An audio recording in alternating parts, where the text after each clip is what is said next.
another kitchen sink microscopy. I'm Eric Rosenblatt, and Casey and I would absolutely love it if you would like and share this video, subscribe to the channel, leave some comments down below. The comments really help. So yeah, as we say, keep the conversation going. Yeah. Yes, and I am Casey of Rochford, and we would like to invite you to remain all the way to the end of the episode because we write our own music and it's awesome. And there's a new song every single episode. So far. Except for the live stuff. Yeah, exactly. Yeah. Because that would be kind of hard for us to work. Yeah, with what we have right now, eventually legs on that. So yeah, and hey, if you subscribe and hit the notification bell and go to patreon.com/ksmvidcast and throw a couple bucks our way, or I don't know, give us some crypto or whatever, we might actually be able to have the equipment to have music at the end of a live stream. Hey, wouldn't that be amazing? Maybe one of these times we should just write a song live. Perform it. Yeah. Oh, let's do Harmony of Theory. That's an easy one. Us and 64 synth players. Oh man. Yeah, suddenly behind both of us 10 people come out and they all have keyboards, and that's how the video needs to be. It totally should be. Oh man. So we're getting off track. I think yeah. What is on track actually? Well, it's been a little while since we've done one of these. And I know they're very, very popular. So I think it's high time that we do another lightning round. Oh yeah, lightning round.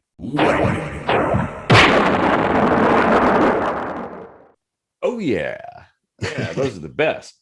So for those who are new to the channel, lightning round, we kind of take all the topics that we normally discuss, like the broad categories, and divvy them up amongst each other, and we don't know what the other person is going to bring up for each topic category, except for the very last one. Yeah, the very last one we both know, and so it's kind of a little bit of a mix, and we have 5 minutes to talk about it, give or take a few seconds. It's kind of whatever. It's Maui time here on Kitchen Sink Microscopy. But that's how it works.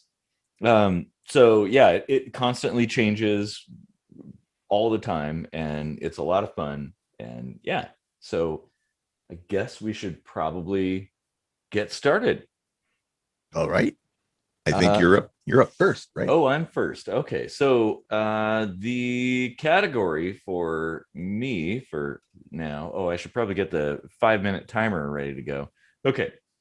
So the category is the economy. So all right. Oh, start the timer. Wait. Excuse me. Okay. Now start the timer. Now press the bypass. I was thinking that very thing. Oh man, Red Dwarf. Okay. Sanctions and embargoes. What do you think? Oh, geez. I don't know. I don't understand a lot of the machinations like that. And tariffs and, all this import export mumbo jumbo. And I don't even know what gross domestic product really means. All of these big economy words are just baffling to me and confusing and abstract. But I mean, if I had to just throw an uneducated opinion out there, I would say that I think it's just another way for people at the top to make money. I don't know. Well, yeah, and it's also used as a political tool against your political rivals, like national rivals, right? Like one country against another. They restrict trade. The idea being oh, well, this person's doing a bad thing, so we're gonna prevent them from getting stuff, whatever it might be. And then they're going to see the error of their ways and come to our side. Oh, Like, cancel culture. Yeah. yeah. Well, and that's the thing. It's like, I think about, like, you know, the unintended consequences. Like, sure, there's an intended effect, right? Like, you could use all kinds of examples like Iran or North Korea and stuff. And it's like, yeah, okay, well, we don't like the fact that North Korea is developing nukes, or, you know, we don't like the fact that Iran is doing stuff we don't like. So we're going to restrict the importation of various things into their country, the things that we can restrict, hoping that they're going to shape up, right? Well, people at the top can still get whatever they want. And so they're not going to budge an inch. And what it does is it causes harm to innocent people, the average everyday people. They can't get food, they can't get medical supplies, whatever, electronics or stuff like that. And so really, especially when you're talking about, it's one thing if it's a place where the government is a little more good, I guess. But if it's more oppressive, they're not going to budge at all. I mean, you know, look at North Korea. The people are essentially starving, and the people at the top are eating high on the hog. You know, they've got all the food they want. They've got everything. Kim Jong-un can watch all the Western movies he wants and stuff like that. And all the while, everybody's dying in the streets and they get executed and stuff. And then they blame the U.S. And to some extent, yeah, I guess we're kind of to blame in a way. But, you know, has it worked? That's the thing. Like, when has that ever worked? Yeah. I remember a bit of this happening when about a year ago, or so maybe a little more than a year ago, and all that stuff was going on with Iran, and we were sanctioning something to get them to shape up, and that was about to bring about war and stuff. And it's like, well, why do you want to do this if it's just going to push somebody to like start a war? It feels like you want to start a war, but you don't want to be the one that looks like you started it. So you do something. We're going to get to that, actually. You. Yeah. No, you're right. That's a good point. That the thing is, restricting important resources into a country could drive people to do desperate things. Desperate times call for desperate measures, right? Mm-hmm. And the justification for the people of that country is now provided by the fact that, oh, hey, you know what, you got no food. Well, it's because of the U.S. They're restricting trade into this country. Like, so what? I mean, you know, I think it's the wrong way to go. Like, if we want to solve things, if a country's aggressive, the thing we need to do is trade more, and we need to fuck more. Just saying, you know, we need to go over there and get together and have relationships with that country, and things will be good. That's my philosophy for peace, by the way. World peace can achieve sex and trade. That's how you do it. There's your Viking blood coming out. Wait a minute. Rape and pillage isn't the same thing. You've grown a little more sophisticated, but it's still the Viking thing. Yeah. Oh, man. Yeah. That good intro. Yes. Oh, well, that's time, I guess, for that one. All right. Okay, so now we're on to your topic. It's your turn. So it's science. Science rules. Okay, so tell me when to start. Me with science. Bill Nye the Science Guy. Bill. His head's like rotating. Oh man, good times, man. Blame. Yeah, the 90s. It was other Bill Nye related thing. Yeah, nobody remembers. Well, yeah, because you have to. It's a Pacific Northwest kind of thing. Yeah. Well, it was worldwide. Like, it was syndicated. Yeah. But it didn't almost make live sense to a lot for of anyone people. Who doesn't know what we're talking about. Almost live. Yeah. I sorry, I kind of like lapped over you there. So restate it. Okay, so it's your turn. Science. Yes, science. All right. You got the timer going? Go. All right. Do we really need the DSM? I think we're on 5 now. I don't know. Oh man, yeah. Like, so that's but is that psychology or psychiatry?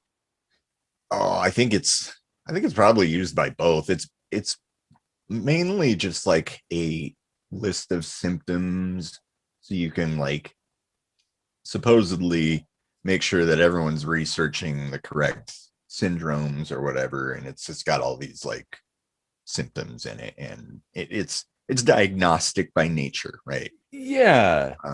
But I, I feel like there's a whole lot of problems with it. Oh, you do? You don't say. I mean, for one, you get the armchair psychologists, right? Like, anyone can read it, and then like there's also the issue of like, I think they put like cell phone addiction in there. Like, where does this shit come from? Who decides what's a disorder? Well, that's actually a really good point. Like, who's writing this, and who's what team is deciding this, and yeah, like there's absolutely no mental problems whatsoever with people just what was I saying? Oh, hang on, wait, are you checking out Facebook? Hang on a second. Oh wait, I deleted Facebook from my my phone.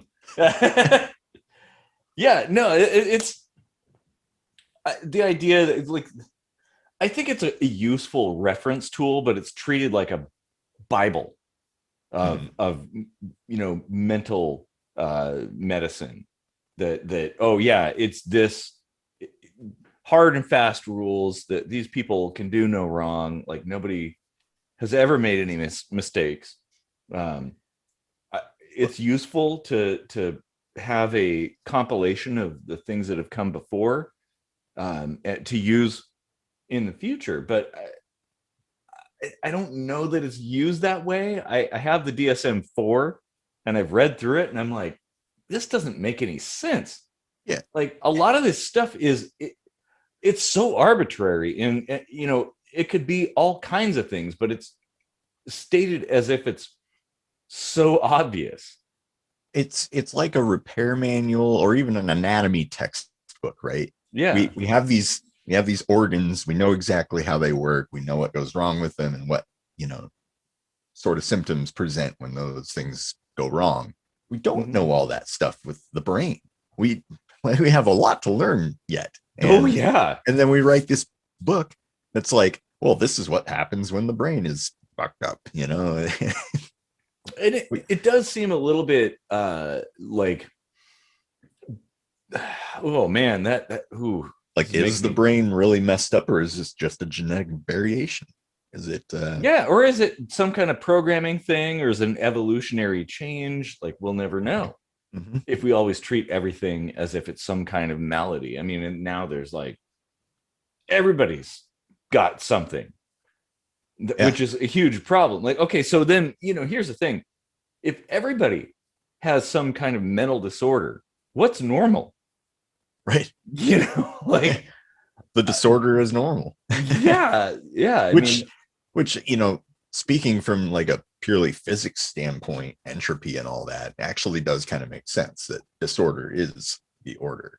Well, and like I said, evolution, like it's a experimental process, right? You're testing, you're creating new experiments or directions or things like that, seeing what works, what doesn't, and that's a good thing, right? We should be doing that. The brain should be doing that. It should be experimenting, and even if it fails, right?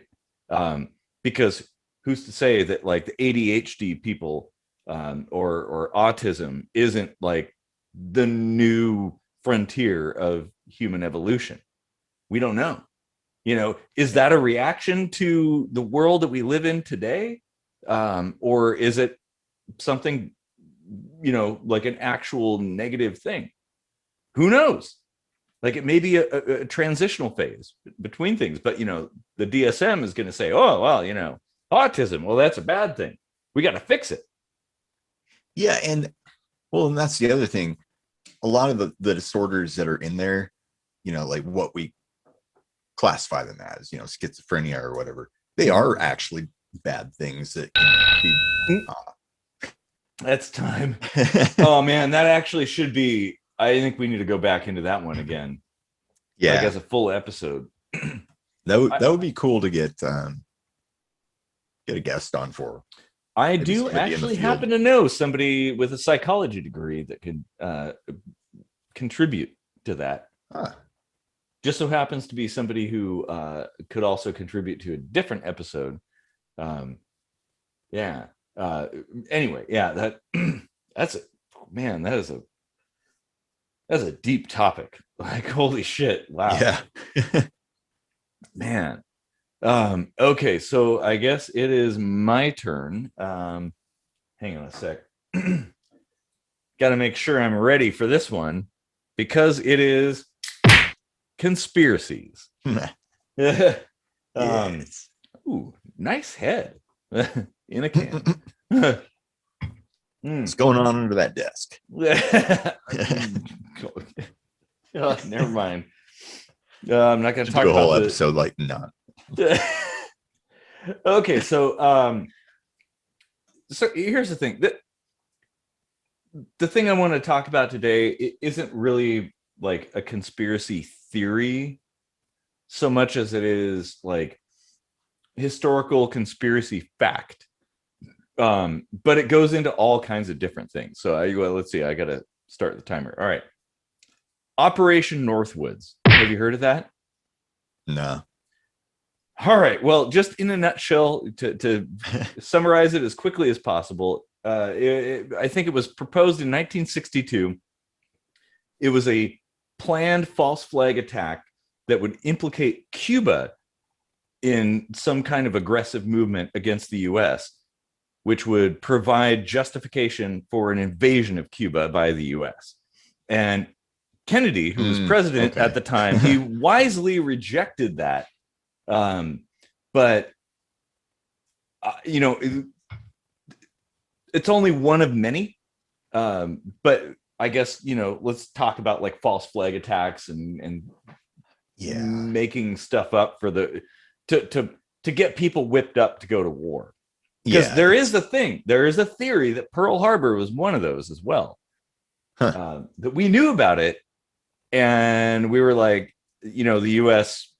top officials were like, you know what? We'd like to go to war with Japan, but nobody's behind it because we're kind of isolationists. But, you know, if Pearl Harbor was attacked, everybody'd be behind it. Yeah. I mean, looking through the lens of the present, back then, it's hard to see how you couldn't see planes coming across the Pacific, but they didn't have the technology that we do now. Nope. So they had a whole entire, I mean, this is declassified stuff now. You can read this, and it was very clever. But the entire point was to create a fake attack on the US to justify like going to war with Cuba, basically, because they didn't like Castro because he was communist. But then now we have a military base there, oddly. Go figure. Yeah. It's unethical. We kind of started touching on this earlier. Where you try to do something that eggs somebody on to throw the first punch so you look like the good guy, and it's, you know, I don't know, it's shifty and shady. It is. Yeah, because like if somebody does something overtly aggressive, sure, there's no reason why a response in kind isn't justified, but to make that up to get the public behind it, that sounds really sketchy. Like that's dark. Because here's the thing, it's not a bunch of robots that are fighting. These are actual human beings. They're like children, essentially, who are picking up guns, dropping bombs on people, and killing each other. Like, the moral or ethical implications there are like heavy. And if you think about it, it's all so they'll get reelected, right? Because I started thinking, like, why do you need your country, constituents to be behind you on this, because you already got elected. You get to pick who you go to war with, and nobody else gets to have a say in it in the country, right? So why do you need them behind you? Oh, well, the only other reason could be so you don't piss them off and lose the next election. Right. So that's a good point. Yeah. So yeah. So are any of these known false flag attacks, were they in like a president's second term, perhaps? Like, because that would kind of kill my theory, I guess. I haven't looked that up necessarily. But the thing is, there's not just merely being reelected at stake there. There's all kinds of other benefits you could have. And the thing is, the system is complex. It's not about like one politician getting reelected. It's about like the system continuing its existence. Which that's the thing. Like, some people say 9/11 was a false flag attack as well, dealing with oil and keeping the petrodollar in motion and stuff like that. And I can't rule that out. I think a lot of this stuff is a little bit kind of on shaky ground, but I mean, it kind of makes sense. All the powers that be, like the president's only one person. There's a lot of stuff behind the tip of the pyramid in that regard. There's a lot of pressure there. But okay, so here's the thing. Why are there never any personal consequences for government? I was just going to say that, actually. Yeah, deceiving the masses into killing each other. Oh man, mic drop. That was so good. Oh man, on the money. Oh wow. But I mean, that's a good point. Like, a decision by a politician could result in thousands or hundreds of thousands of people dying. It doesn't matter if they're people in your own country or people in a different country. They're still people. They're human beings, and they're dead because of some political disagreement. And that's fucking bullshit. Yeah. Especially things like Cuba, like, oh, well, we got to stop communism. But I'm going on too long. I mean, we're supposed to stick this down to like a short time, but maybe we could revisit that one. Yeah. So it's your turn now. Yes. So, public health and safety. Bam. Okay.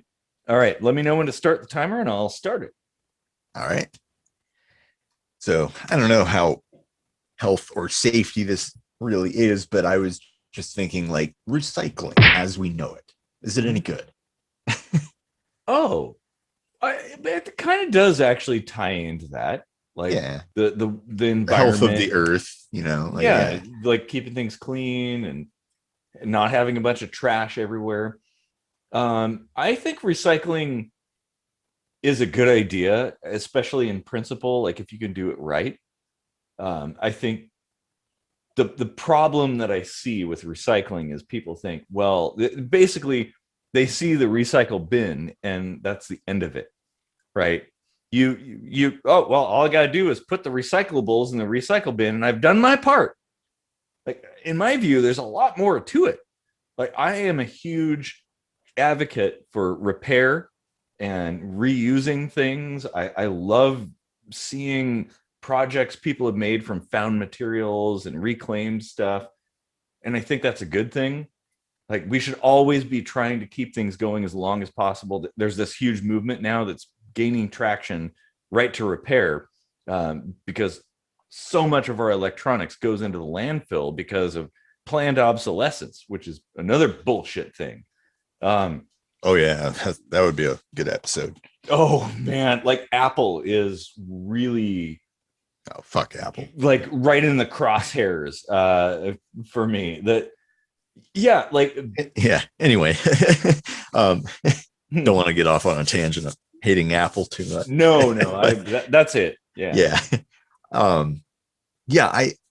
I've been trying to think of what I can do with bottles, which I generate a lot of.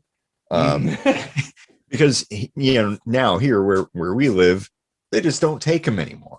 Yeah. And I started looking into it, and the amount of actual recyclable material that we aren't allowed to recycle around here kind of made me sick and tired of the bullshit of recycling. Like, I mean, if it's paper or cardboard or whatever, I'll do it just because if I got to stuff it into something to be hauled away anyway, I might as well stuff it into the recycling one. Yeah. But as far as bottles go, like, I'm thinking art or something like there's people that have built houses using bottles as like part of the structure. Like I think about things like, what are the environmental implications of the things that I throw away? Bottles don't bother me because it's silica, right? Like, that's go into the landfill, that's not a big deal. Melt and then you got to think about like how much energy is required to get other stuff, right? Like glass is really not that big of a deal, but aluminum is.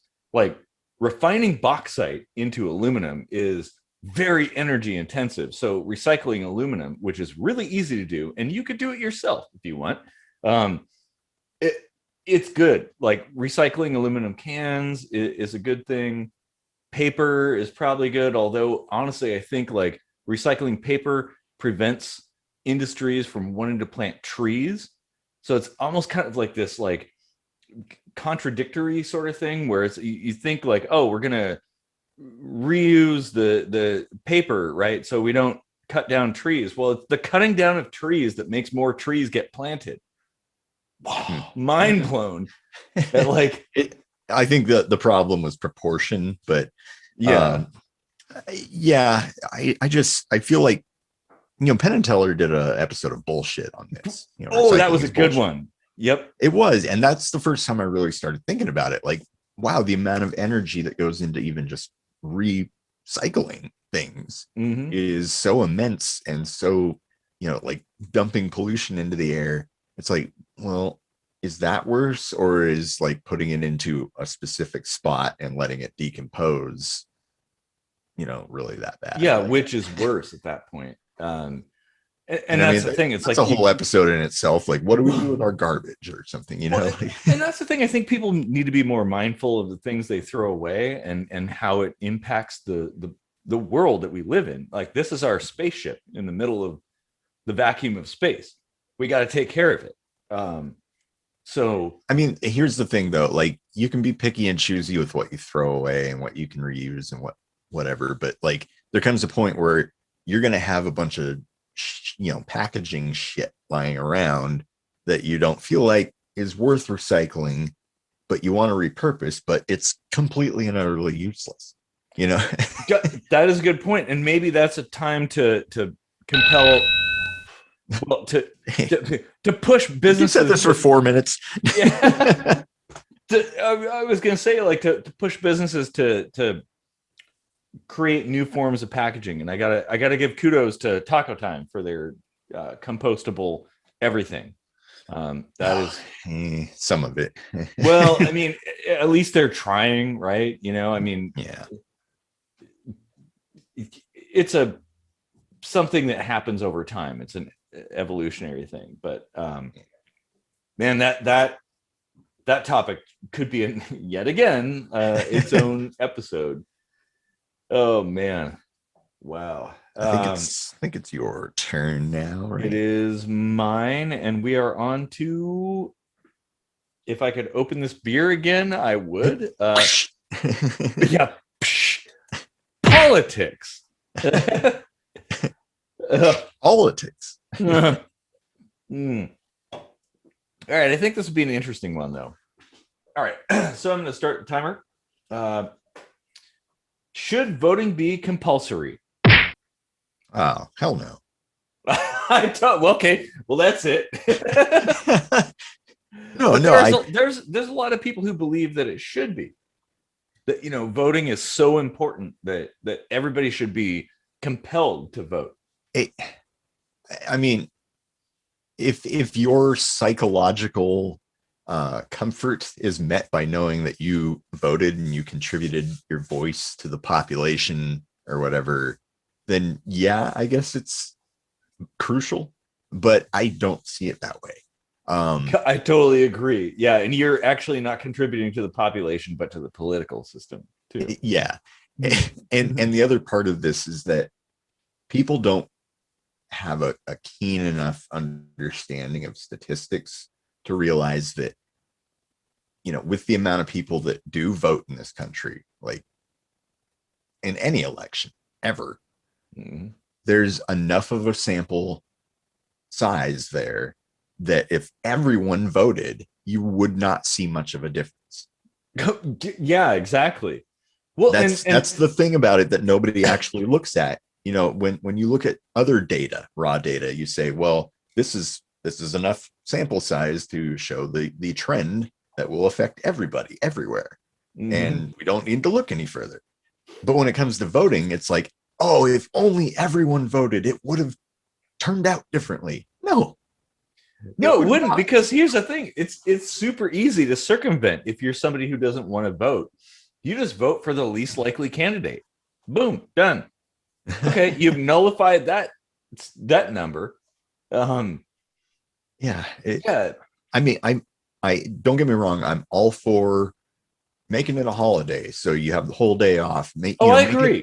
Make it accessible to people that do want to do it, because it is important, and it is important that we retain that right and make it as equitable as possible. But making it compulsory, like, I don't know. I mean, there's some things I'm for and against when it comes to compulsory things, and it has a lot to do with, I don't know, the greater good, really. And I don't see a greater good in forcing anyone to vote. Well, no, because they may just vote weirdly out of spite at that point. Like, oh, you're telling me to do this? I'm going to pick like a good space guy. Yeah. I mean, for those that live in Washington State, like, yeah. There's two ways it goes. It either goes ridiculous like that, where everyone votes for whoever has the best ass, or like I was saying, it doesn't change a damn thing because, statistics. Yeah. Well, and that kind of like, I think the people that put so much emphasis on voting feel that like having a representative is like the most important thing in your life. Like, that's the highest thing you could possibly do. Whereas, like me, I think, well, you could have conversations with people on the street. That's a lot more effective than checking a checkbox on a ballot. Yeah. I mean, like, having a representative is a powerful thing that you don't think you need until you really think about it. But then here's the thing: do they actually represent? No, anybody? They don't. So I mean, that's a whole separate problem. But the concept of having a representative that actually represents you. Oh yeah, I agree. Yeah. Yeah. If they did that, that would be a good thing.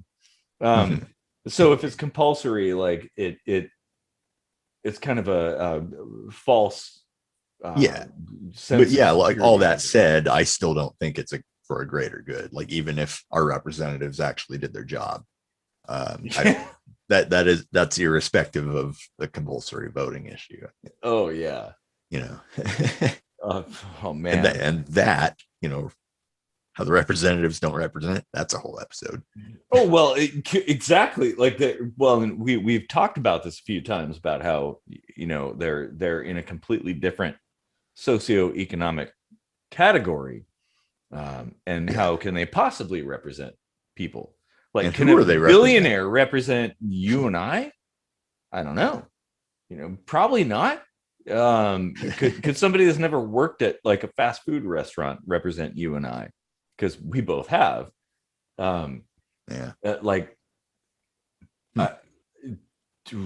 man. Yeah. That is a deep. But it's like, at some point you have to realize you're catering to an audience, be it the majority or your, as the elected representative who you cherry pick in your favor, right? That's who you're representing. They're always representing something. Well, and that's time, but yeah, I didn't hear it. Point. Like, oh man. Well, I had a lot of thoughts on that, but I guess I'll save them for next time. These are all bangers. Oh yeah, totally. Oh man, we're gonna come back to these again. Okay, so I guess it's your turn. Current events. Yes, current events. So I wore Tell a me when to space related shirt. just tell me when to start the timer because I have a feeling you're going to go with Perseverance, Perseverance? the space probe. No. So Okay, engage. boom, going. uh Today the SN10 uh exploded.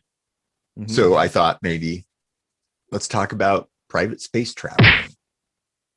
Oh, I'm all for it. Yeah, Like, no, I'm all for it too. I'm just thinking like, is it practical? Is it going to get us anywhere? Is it going to get a lot of people killed and a lot of dollars thrown away? Like, well, which there. Okay, direction do you think so it's really going? I have a feeling, there's a lot of really smart engineers, like private space travel, SpaceX and Elon Musk and stuff. Like he's got a bunch of good engineers, and engineers don't want to kill people. Um, so people probably won't die, but a lot of money will probably be spent on that. Um, SN10 that didn't have people on it, did it? no, no. Yeah, that And, was and, pretty cool. Did you see the video of it landing? I'm gonna have to look at that. I watched a couple other ones. I mean, But it landed and stayed up until it exploded. It was leaning, so it may have tipped over had it not blown up entirely. well, and But it, some of these things are like testing, what happens if there's a fault, like how do you recover from that, which is really important. I mean, whether it's governmental or private, like everybody does that. You yeah. have to test faults and failures and see what happens. But Well, can you recover from those things? here's the thing I'm thinking. Like the stark difference that we're seeing with uh, governmental space programs versus private space programs is the speed in which they're occurring. Now, I think advancing quickly to the stars is important, I agree. but I've been seeing a lot of problems with a lot of these, and it makes me worry. Like, are we going too fast and skipping over the quality? We don't have a regulation in place on private space travel. I mean, there's probably some things that are There's a regulated by few the things. FAA and all that, and NASA Yeah, at some but the point. thing But is, like, it is kind of a balance, and so is engineering. Like, engineering is all about balancing like cost and materials versus safety, trying to get the best possible equilibrium. Um, and I think SpaceX has done that because if you look at the manned space flights, they've all been flawless, absolutely flawless.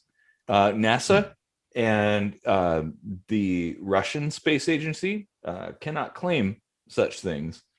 So, I I mean, mean, I mean, in fairness, SpaceX is building off of their shoulders, and they were the first to do true. it. That's So true. you Yeah. you got to give some fudge Oh room no, on that. But absolutely. Like all yeah, the Apollo, the Soyuz, like everyone that's came before, like we've learned some important lessons there. But I don't think space travel is as dangerous as it used to be. no, and that makes me think of an interesting side tangent. But like, what do you think it would have been better for us to wait until our cultural technology developed enough to the point where we could create manless spacecraft that could be piloted in such a way, right, Oh, remotely? You what? know, Okay, so that's how you get V'ger. Do you want V'ger? no, I'm just saying. Do you think it would have been better if we waited to start the space race until we could Well, not put people in danger as much? well, maybe, but people like to put themselves in danger. That like the risk taking, like that's part of the adventure. Uh, And there are a lot of people who will willingly sign up for a one-way mission just to be part of that, to be recognized in the history books. I mean, I Um, don't know that any one of these people signed up like expressly for the idea that I'm probably going to die on do this. you know how many thousands of people signed up to go to Mars? Like once you go to Mars, you're never coming back. By the way, bro. Um, but people by the thousands signed up for that because they just want to be there. They want to experience it. Well, And isn't that okay? Like, well, I think our our culture up to the 1960s never had the thought in their mind like, oh, wouldn't it be so great if I could just live somewhere other than Earth? Usually it's like, yeah. oh, if I could live anywhere other than this state or this country or whatever. But like Well, our generations grew up on the idea of like, what if someday we don't have to live here on Earth? We could have all oh our man, mail forwarded to another planet. Yeah. oh man, wouldn't that be cool? I mean, that's the thing. It's like it is kind of within reach now. Oh man, yet again another topic that deserves its own entire episode. Oh man. Now, Okay, so these failures that have been happening with SpaceX, were that's some of time, them by the planned? way. Oh, I'm not hearing the Oh timer. yeah, it's okay. Okay. Go ahead with your point though, because I want to hear it. No. I'll follow the Okay. rules. Oh man, damn it. Yeah, I'm sure you were on the verge of a really interesting point. Okay, all right. Not at all that I So, forgot it because of this beer. yeah, me too. That's okay. It's all right. We can forget together. This motor oil, 5W40. It's 20W50, by the way. Oh yeah, that one definitely hits like a 20W50. Oh man, I just hope everybody else is enjoying the shenanigans as much as we are. This is probably a good segue into the next topic, which is yours. Yeah, I was gonna say tomfoolery is coming up next. Okay, so the topic is tomfoolery. Okay, Tom so Fu. all right, well, hopefully this one will be good. I'm gonna start the timer. GIF or GIF? Oh,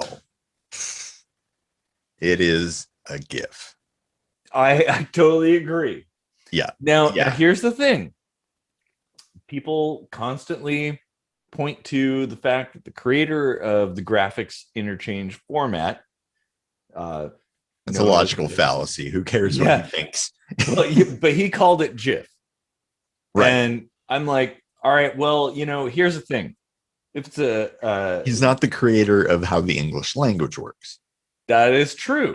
And, if you have an acronym, GIF, G is generally pronounced with a hard G, like guttural sound. Graphics, which is what it comes from. It's not giraffics, it's graphics. Right. So why is it called GIF? Oh man, this game has excellent graphics. Whoa, nice graphics. I'd like to get my hands on that. Here's another thing. GIF just sounds cooler. Hard sounds sound really cool. Yeah. GIF is a soft sound. It sounds kind of dumb. Isn't it like a peanut butter? Yes, it is. Which is also soft. For no other reason, we need to avoid associating the word GIF, but as GIF, right? We want to avoid associating that with soft, sticky things.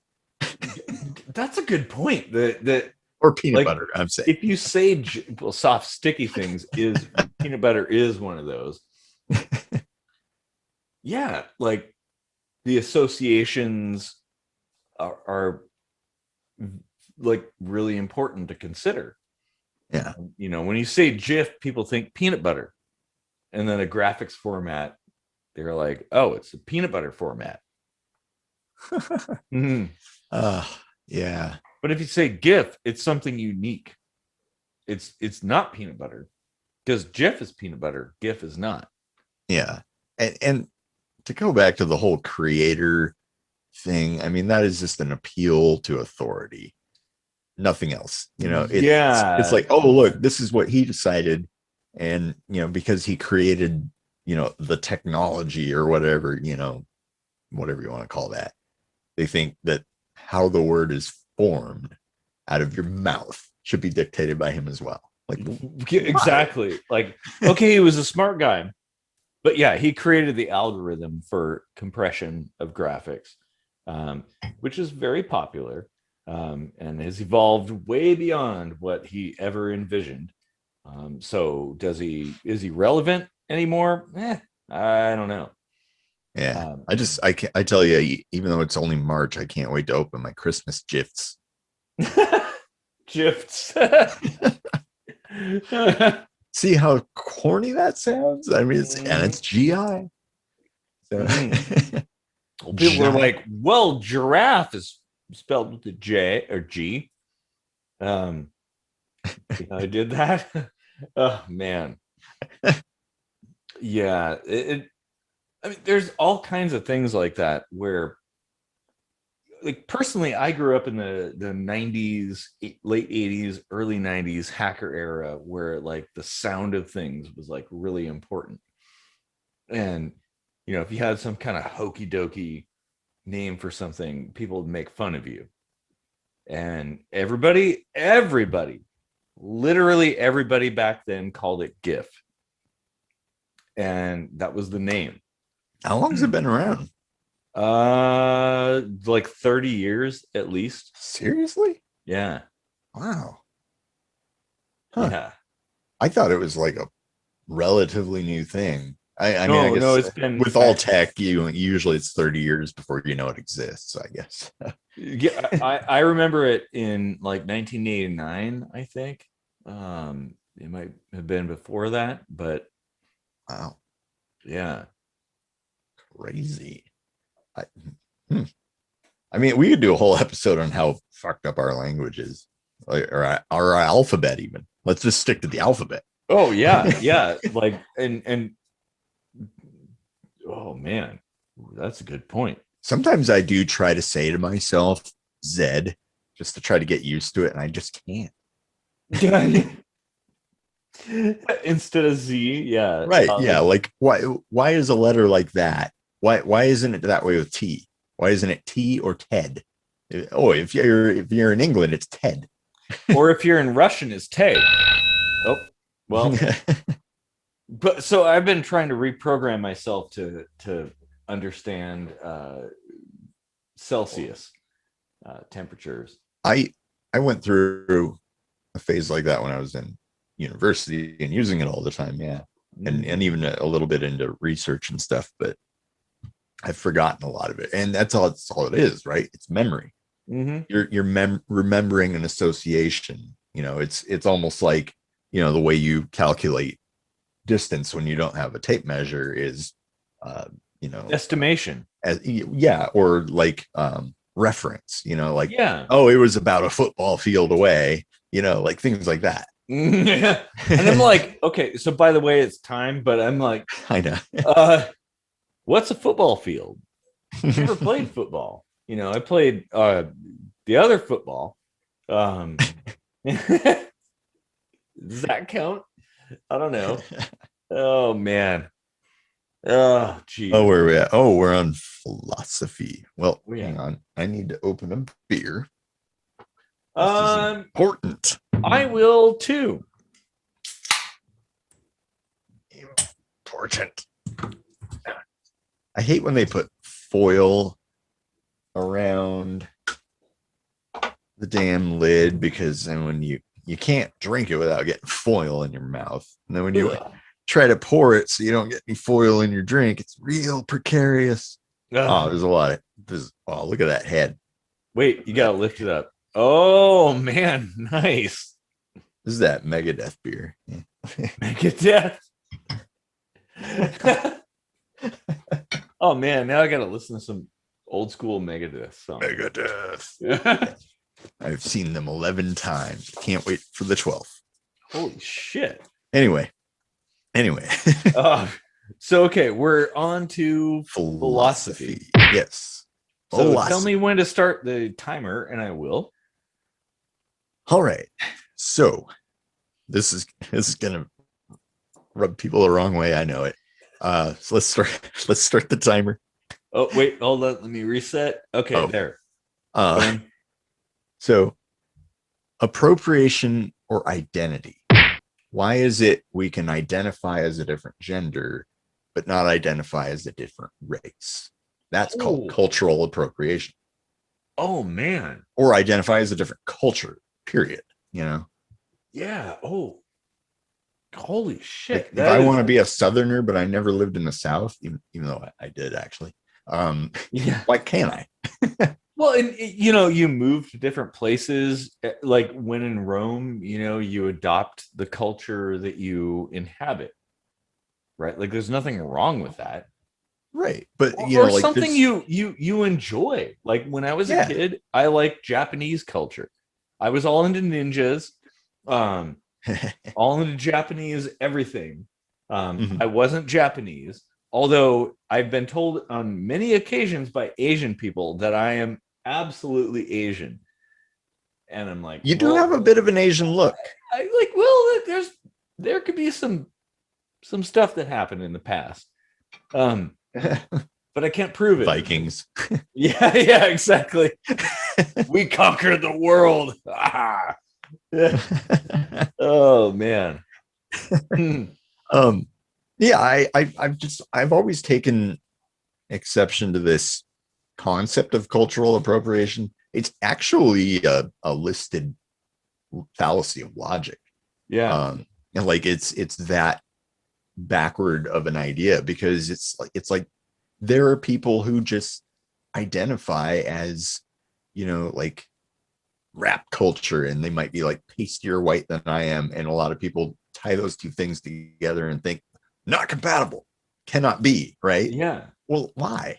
Well, that's a good It's point. what Like, it's built off your preferences. what, It's built off what feels good, you know. yeah, for you. exactly. Like what feels good. Like what's wrong with appreciating a different culture and immersing yourself in it? Yeah, Like, I would. you know, becoming that culture. Like, is there something wrong with that? Right. I don't I can the problem. see creating a caricature of something to be Yeah. considered appropriation, but not to actually like immerse yourself in that culture. Even if you have no bloodlines to it or whatever, you know, you should be able to. I think it's complementary Oh to the yeah, culture. absolutely. And like we're all humans, right? Like you know, there is I would argue there's no such thing as culture, honestly. It's all made up. That's yeah, it's sociology stuff. Yeah. Yeah, totally. And you know, immersing yourself in something is kind of a form of appreciation, even if it's not your own. And you know, if you don't do that, if you segregate yourself into your own little box, like, well, how are you ever going to appreciate other cultures and Or understand support them and them, things like that? or just support them. Think about it. If people were like, oh, you know, that music is associated with Black people, liking it will like be cultural appropriation, I'm not going to do it. Well, now you're not buying their records for their great art, you know, Yeah, like because exactly. Like, oh, I grew up in a time when appreciation of different cultures was seen as a good thing. yeah, Like it was a good thing. you I would, mean, that was part of your my learning. absolute favorite film of all time, like literal film, was the tale of Anansi the spider, an African tale, and it was so beautiful and so amazing, and sticks with me to this day. And you know, people today would probably be like, "Oh, well, you're culturally appropriating." Like, no, I fucking love that story. Like, it resonates with me. Like, why can't Yeah, I enjoy that? You know? right. Uh, Yeah, no, I think it's a good thing. I think it's a, you know, that transculturation mm-hmm. idea. I think that's the right word, right? Where Yeah. you're stepping into, you know, like experience the way other people do things, and it's like-minded people grouped together geographically. That's really all it is, right? It's not, like you said, Oh, it's not culture. yeah. I Oh, am that not was hearing time. that bell. Yeah. Damn. Probably really quiet here, but yeah, that's the thing. Another It's good like episode. the thing is like, oh man, oh yeah, we should probably go back into that one. Yeah. Oh man. Huh. Okay, yeah, that happened way too fast. Because I had like some really good points there. Yeah. Yeah, that's definitely gonna be. I think we're just gonna like go down the line. The next 9 episodes are gonna be all like these. We have some good ideas there. Oh man, yeah. Oh, that's a good topic. Okay, so now that we've gone through everything that you and I like our topics, now it's the one we both know. Yes. So this particular category is religion.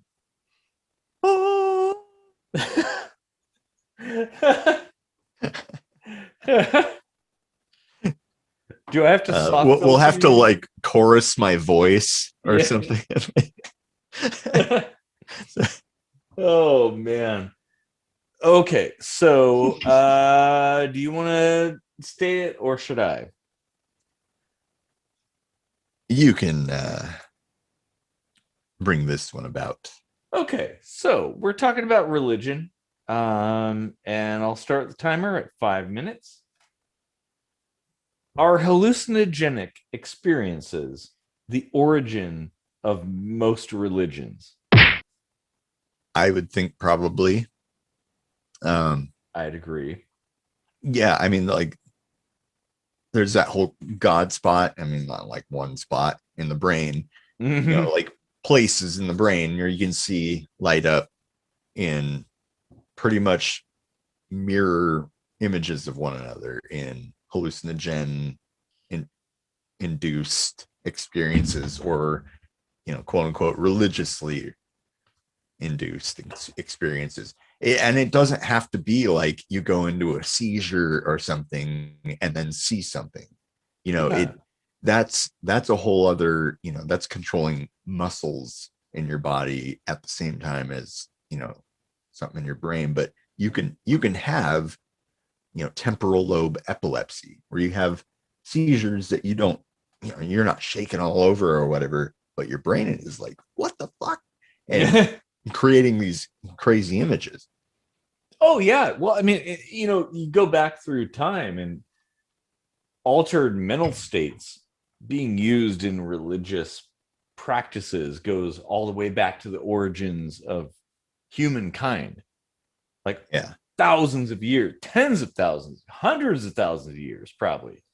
You know, peyote, DMT, ergot, fungus, you know, things like that. Even tobacco. Like tobacco used to be very strong. Now it's not so much so. It used to be like Gotta smoke a potato now. well, I fortunately I have some seeds for the old school tobacco that was like 9 times more nicotine, like hallucinogenic levels of nicotine. Careful with that. Well, yeah, You can die. Yeah. It's a stimulant, not necessarily a hallucinogen. And then right after I say that, I'm going to say, wouldn't it be cool if we did a whole episode where we're both on shrooms? Well, mushrooms, yeah, exactly. Like that's the thing. Even dancing and trance and stuff like that, like all those things, yeah, like contribute to religious experiences where people see otherworldly things. You know, if you've never had a DMT experience, you probably should have. Like you're gonna see aliens, and some weird shit. But like the thing is, all these things make me think the origins of this stuff comes from these experiences that people had. especially ergot, like the rye fungus, which is the origin of LSD. Like, Yeah. 300 micrograms can make you trip the fuck out. How is that possible? And that's the thing too, right? Like back then when we made this stuff, we didn't know what that mold was going to do to us. We just ate it probably. now we know better. So it's harder to look back and think, how were so many people having these hallucinations then? But oh yeah, they were dipshits when it came to food handling. So. Well, they didn't. True, they didn't necessarily know the mechanisms, but the experiences remain relatively similar. And maybe there's something there. I don't want to say it's aliens, but it could be aliens. I just think it's we're pattern creating animals is what we are. Well, that's true. And we've created these soothing patterns, and we're looking for something to like fit that into it. Well, yeah, and trying to find answers, like why do we die? Why are we here? You know, these kinds of things. These are like existential questions that everybody has. Yeah. And they can't be answered. Like you can't answer the question of why are we here? Maybe you shouldn't know these things, because then you might find a way to circumvent it and live forever. And that anyone that actually thinks that would be good has never really thought it through. Oh man. Oh, that is a deep thought. Could you if you never died? Oh, I heard about that. Holy shit. Did you hear that?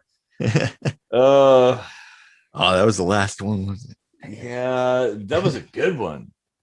Like, damn. And I don't even think we just like kind of barely scratched the surface on that. Holy shit. That there's so many moving parts there. Wow. But I would hope that this conversation, the whole thing, has gotten people to think and question things and do some research. Like, yeah, learn a few things. Definitely tell your friends and hit the little bell so you never miss a single kitchen sink microscopy, with a new episode every week and a new minute microscopy every week. And sometimes we do live stuff now. Oh yeah, because it could be a live stream, it could be like a regular episode, a minute microscopy. We've got the side channel Kitchen Sink University, where we talk about things that we know how to do. The occasional music video. Yeah, like all kinds of crazy stuff. Yeah, you should definitely like this channel, follow it, and comment for sure. Comment. Like that's what we crave. But most importantly, spread the word.